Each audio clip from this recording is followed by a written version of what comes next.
Thank you. Hello, as Mike mentioned, Corporate Insight provides competitive intelligence research and customer experience analysis to the nation's leading healthcare organizations. So today I'm going to walk through some of our latest insights on that digital user experience surrounding health and wellness.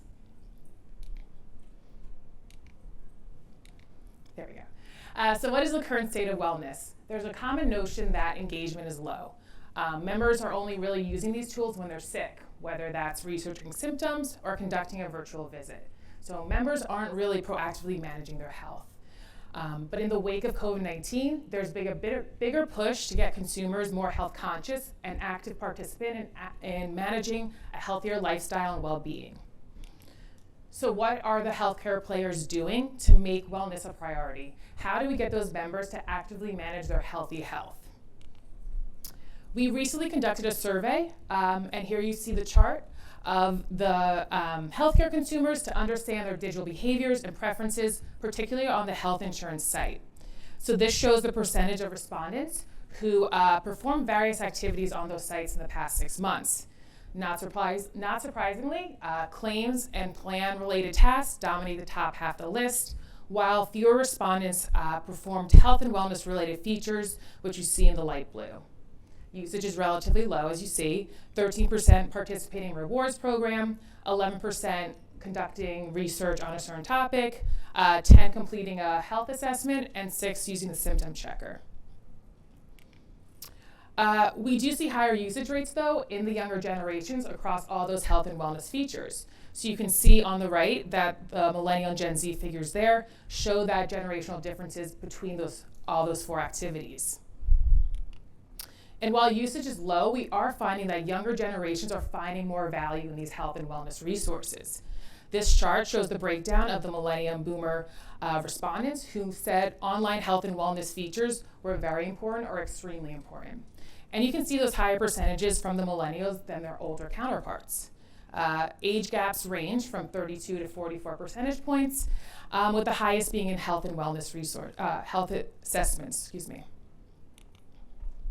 And then when we compare that data to the millennial responses from our 2019 survey, you see a fairly significant jump in importance since then.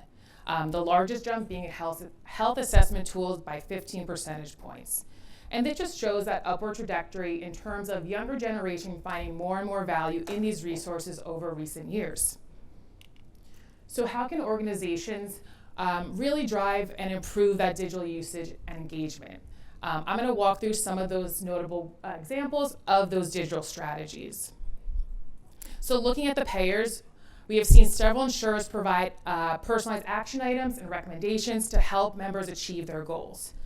You can see here, United Healthcare provides a dedicated recommendations page that shows a collective list of active, completed, and dismissed action items. The firm tailors these recommendations based on plan, claims history, health profile, and national care guidelines. Promotion and findability is key.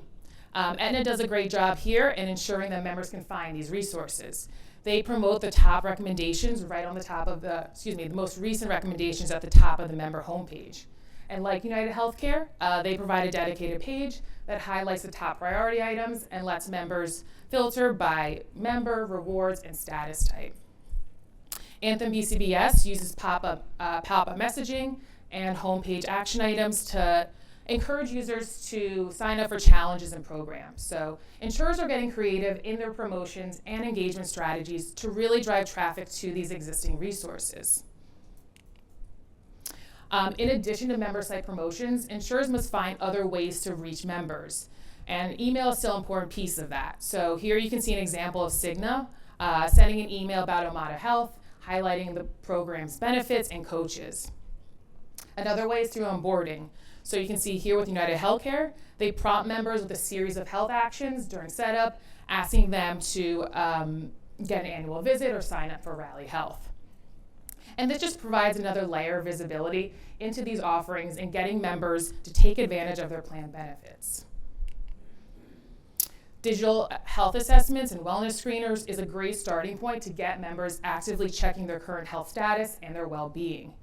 While many insurers already offer these in-house, like Cigna and United Healthcare, we are seeing more firms partnering with vendors that offer more robust and comprehensive tools. This is an example here from Kaiser Permanente and the My Strength by Teladoc Health tool. This tool consists of a series of questions trying to understand the factors that contribute to a member's mental and physical well-being. The tool then generates personalized recommendations and support resources for members. Beyond health assessments, firms are also partnering with vendors that offer standalone well-being platforms. So these platforms like Rally Health and ShareCare are easily launchable from the insurance member site through single sign-on. Members can track their daily habits, read articles, watch videos, and engage with other community members on a variety of topics. Members can really manage all parts of their well-being in a simplified, gamified approach. Employers also play a role in proactively getting members to manage their health and improve those healthy outcomes. We see them partnering with other vendors like Virgin Pulse, Castlight, and Quantum Health, and those navigator engagement apps.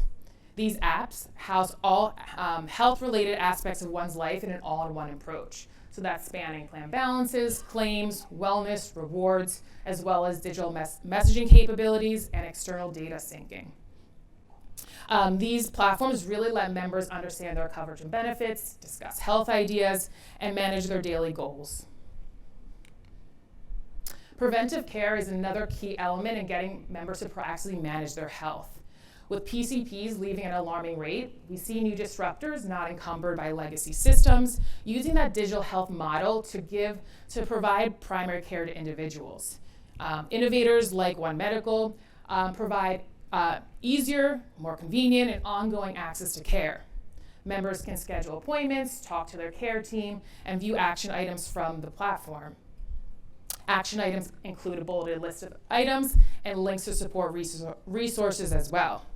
The firm sends follow-up emails about the care plans and any updates made to them. Firms that offer subscription-based models and concierge form of care like Forward Health provide a more personalized care experience. Forward Health leverages holistic philosophy and technology to set long-term goals. The Forward app provides comprehensive health data through well-designed visuals to track metrics, results, timelines such as glucose and cholesterol, and really putting the monitoring in the hands of the patients. Members can easily contact a member of their care team and almost receive immediate responses, and that's really for that well-coordinated primary care. In terms of visits, members are required to fill out a mental health check-in questionnaire prior to the visit to give more information and data to the provider for a more impactful and meaningful visit. After the visit, results and care plans are almost immediately uploaded to the app for instant results for the user. Forward also offers in-home sensor kits so that users can monitor and track some of their metrics such as weight and blood pressure. So looking ahead, what's next for health and wellness and user engagement? We want to see more connectivity between payer, provider, member, and employer. Each player has a role, and the responsibility and the proactivity should not just be placed on the user. Having that digital collaborative environment among all of them will get those positive results for the member. We look to see people have more proactive marketing approach. Members must know these tools exist and how to effectively use them. We look for insurers to continue promoting their new and existing resources through action items, recommendations, onboarding kit, and email communications. Payers don't need to create in-house wellness tools anymore. There are great, unique platforms out there. Choose the right partnership that's cost-effective, aligns with your goals and needs, and is engaging to consumers. Give users the tools to actively manage their health and goals. We see those wellness platforms and navigator apps really put everything in the hands of the user to manage their plans, claims, wellness, and rewards. Concierge and direct to primary care organizations, like what ones we mentioned previously, provide a more hand-holding and intimate relationship. They create that connectivity between patient and provider on an ongoing basis, not just once a year. And that's really done through technology, data, and accessibility. So make that health data digitally accessible, digestible for users. Empower them to use, manage, and update their own data, and health within the smartphones. So ultimately, healthier consumers will in turn have lower healthcare costs, which makes wellness a worthwhile investment for all in the healthcare ecosystem. Organizations really need to create a more engaging, impactful, collaborative digital experience to shape those healthcare consumers. Thank you.